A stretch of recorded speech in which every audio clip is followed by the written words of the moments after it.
মোস্তফা সারোয়ার ফারুকী। সারোয়ার ফারুকী মানে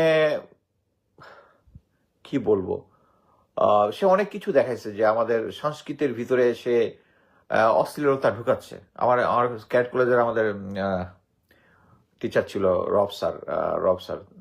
আর আমাদের বাংলা টিচার ছিল একজন, নাম বলতেছি না, ওই তখন একটা কথা বলছিল, ছোট ছোট ছেলের মধ্যে ভিতরে কি অশ্লীলতা ঢুকাই দেওয়া হচ্ছে বা জোর মতো কিছু একটা এরকম একটা বলছিল। এটা আমাদের তখন খুব ফেভারিট ডায়লগ ছিল ফ্রেন্ডদের মধ্যে আর কি। সো মোস্তফা সারোয়ার ফারুকী সম্বন্ধে আমি যেটা, আমার ক্লোজ ফ্রেন্ড যারা আছে, ভেরি ক্লোজ ফ্রেন্ড যারা ইয়াতে আছে, তারা বলছে আরে মুস্তাফিজও তো ড্রাগ এডিক্ট, ও নিয়ে বিভিন্ন জায়গায় মদ খায় পড়ে থাকতো।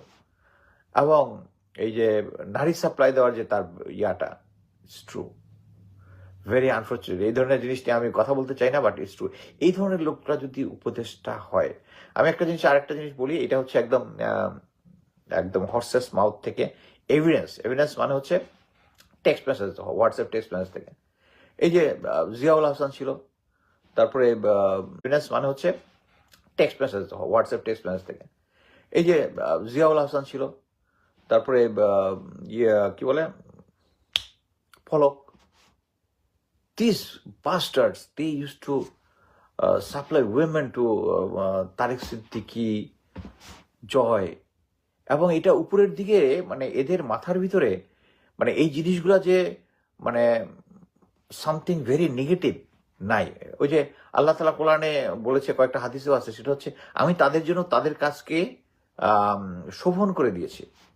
তাদের কাছে এই জিনিসগুলা কঠিন খারাপ কিছু মনে হয় নাই, কঠিন খারাপ কিছু মনে হয় না। এটাই হচ্ছে আমাদের সমস্যা, যে তাদেরকে। আরেকটা তুর্কি প্রবাদ আছে, সেটা হচ্ছে if you learn religion from a jackal, মানে আপনি যদি বাংলায় বলি, বা আপনি যদি শিয়ালের কাছ থেকে যদি ধর্মশিক্ষা নেন, তাহলে আমার কাছে মুরগি চুরি মনে হয় আপনার কাছে একটা মহান কাজ।